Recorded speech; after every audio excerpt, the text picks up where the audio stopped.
Hey everybody, welcome back to Bookish Daddy. This is going to be a fun video. So my wife had the idea to pick my reads for the month.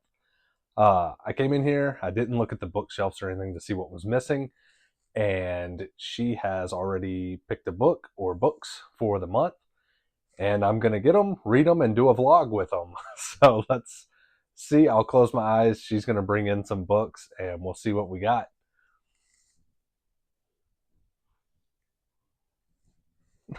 There they are. Some hefty books, that's for sure.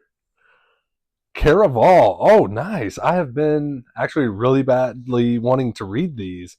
Uh, I don't know much. I know that they're YA romance with carnivals and magic. That's about it. I know Stephanie Garber is one of my wife's favorite authors, and this is one of her favorite series. So, dude, this is going to be a lot of fun. This will definitely take me the whole month. These are some hefty books for YA novels. So yeah, I'll be doing the Caraval Legendary and Finale books for the month and vlogging it, and we'll see how it goes. Thank you, baby doll. I'm excited to read these.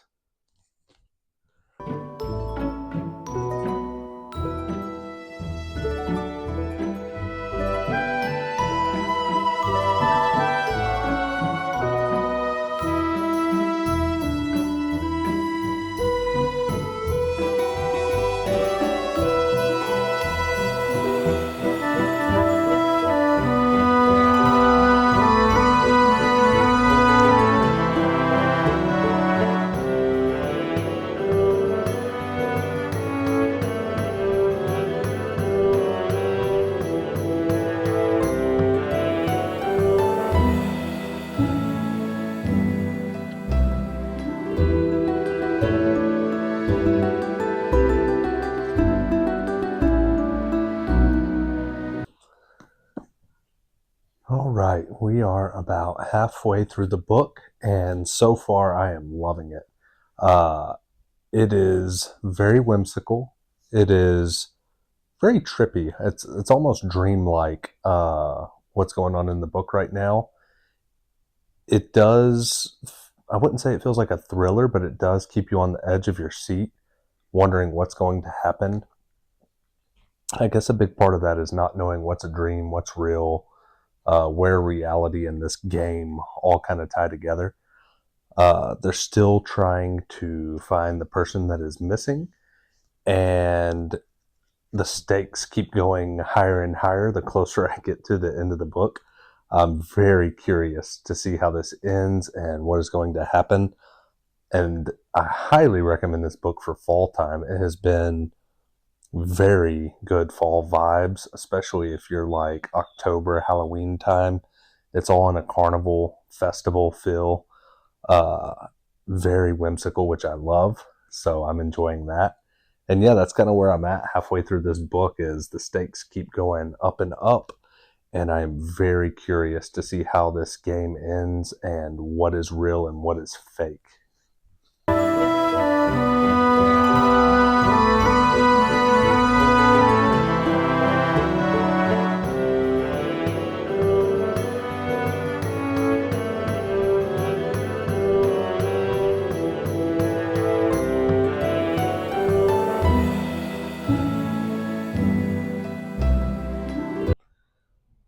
Hey everyone, I am down to the final few pages of this roller coaster of a book. I'm going to finish it, give my quick overview, and the next time you see me, I'll be reading the second book in the series. So let's get into it.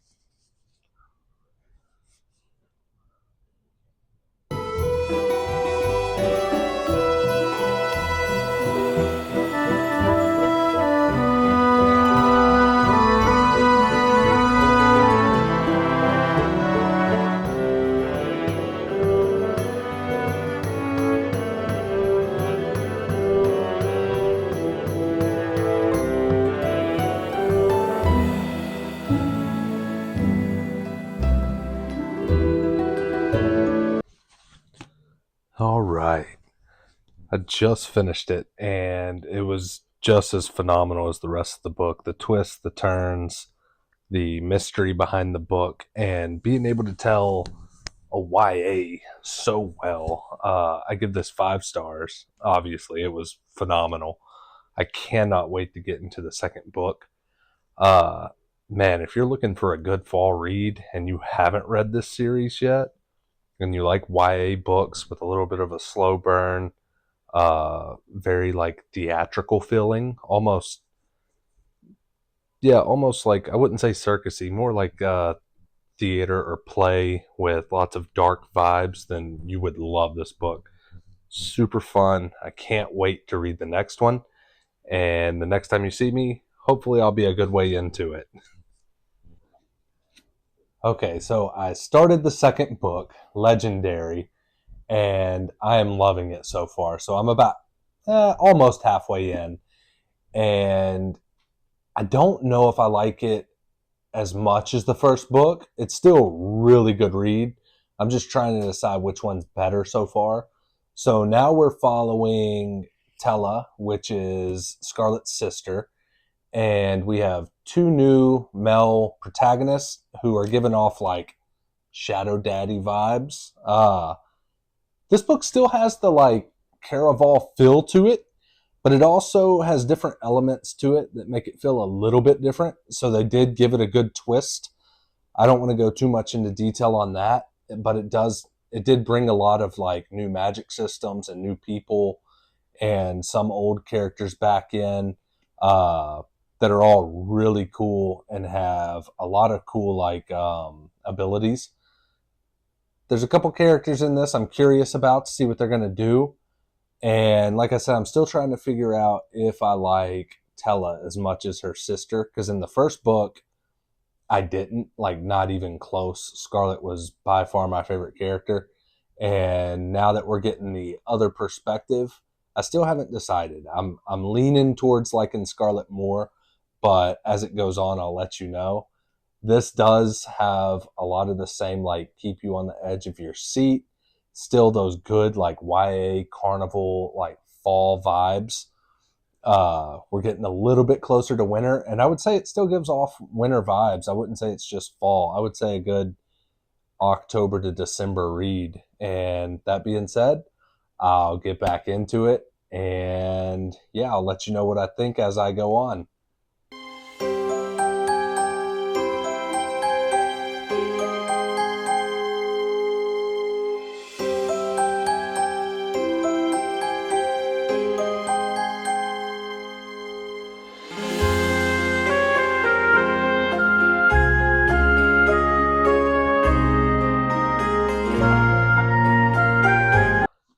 All right, so I finished Legendary. I gave this 5 stars, just like the first book. Uh, to go over that a little bit, it's kind of hard the way my rankings work. So with a book like Caraval, uh, I give 5 stars and leave it there because it was such a good book. Legendary, I do think was like better. It progressed better. It had cooler characters. It had a different vibe to it a little bit. Um, but I think they're both 5 stars. I wouldn't take away from Caraval at all. They're both phenomenal in their own way. Legendary, we met some really cool characters. So one of my favorite side characters from the first book, spoilers are going to be in this if you haven't read these, was Dante is his name, and he's the tatted up shadow daddy, which is my vibe in a book. He was a main part in this, and then we were introduced to some new villains. One of them being Jax, who is a vampire-esque character in the book. He feeds off of blood. He's super powerful, super alluring, and once he's like bitten somebody, he can have power over them.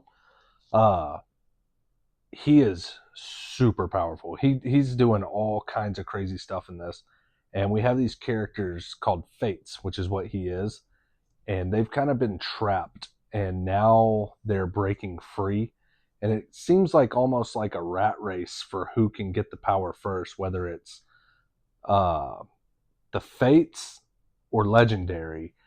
And it's just it's crazy to see the different dynamics in this, because now we're getting Tella's point of view instead of Scarlett's. We're getting Dante instead of Julian. We're getting these new powerful beings are being brought into play that all have different cool powers. Um, we're in a different world, a different realm where the game's taking place. And as I said in the first book, I love that Stephanie Garber is able to have different points of views with these two siblings. So the two sisters have completely different personalities, different strengths, different weaknesses. Same with the men they're falling for. And the sisters are finding out more about each other throughout each book. And I thought that was really fascinating. It was really cool to see how these two sisters, like Scarlett is a little bit more uptight and likes things to be done a certain way, and Tella's more like free loving. And then Scarlett, now that we're seeing things from Tella's point of view, is starting to do things that are a little out of character, a little more like wild. And they're just starting to see that the other sister may not be so different than them. Another thing that I freaking loved about these books was the way that she built this world. You never really do find out. Like the motto is don't get swept away, don't get swept too far into the game. And everyone has a hard time depicting whether what's real and what's fake, what's the game, what's real life.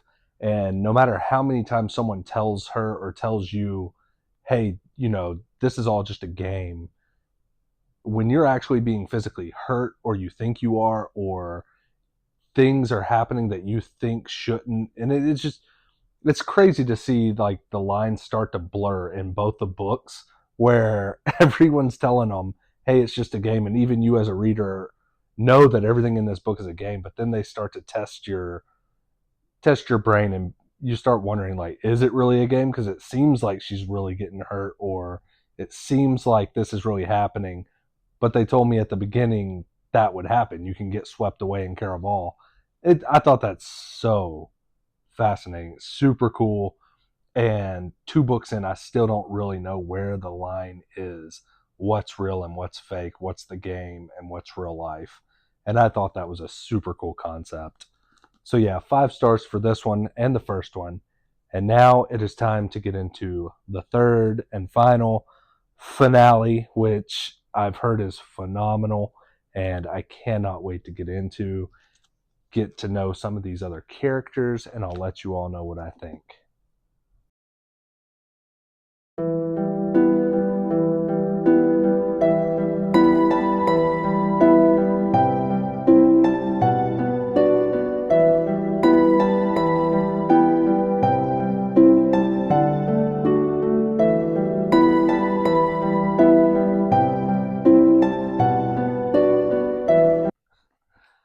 All right, I have cruised through this book.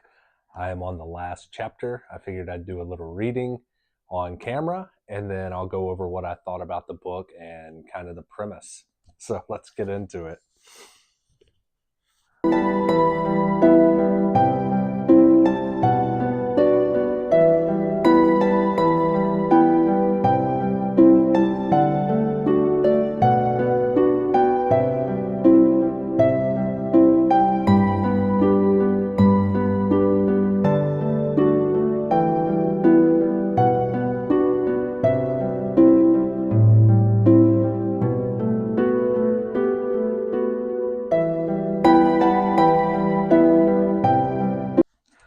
That is the end. So, another 5 star read. This one was phenomenal. It probably was my favorite in the series as well. It had a love triangle with Tella and a couple villains, and it was phenomenal. Phenomenally written. All 3 of these books. I think my favorite thing about these books is how well she is able to set an atmosphere, and how well she's able to describe, it's so weird, but describe clothing.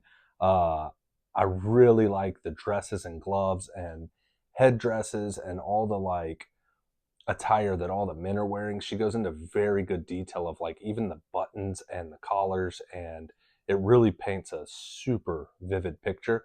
which is what I love in a book. I love to be able to like visualize everything. And this one, I could sit down and I had an idea of what everyone and everything looked like without ever having to like Google or look up fan art or anything like that, which is really rare in fantasy books for me. This was super YA, so if you're looking for anything crazy, there's nothing in it. It's all closed door. There's no cursing. There's no real crazy violence. This one had more than the other two, but I still wouldn't say it's anything that a YA shouldn't read. Uh, Dude, it was fun. It was a lot of fun. I was kind of disappointed with some of the love options that were chosen. When it comes to a love triangle, I guess I always pick the loser in most books. But I was really hoping someone else was going to get the girl in this. I cannot say it enough. This was such a super fun and just, if you're looking for a book that really takes you away to another world where everything is just almost dreamlike, these are it. This one was a little less. The other two were more like what's reality and what's a dream. This one, everything is dreamlike, but it's all reality. So it kind of meshed everything into like one perspective, whereas the other two, you can't ever really tell where the lines are very blurry. You can't tell what's real, what's fake. And this one seemed to get away from that and more to like a good closure point. It was able to finish the book. There is another trilogy after this one that I'm planning to read eventually, and we actually have the novella too. So I'll do another video with all of these books but for now that's it. All three of these were so amazing and so much fun, and I hope you all enjoyed the video. That's it.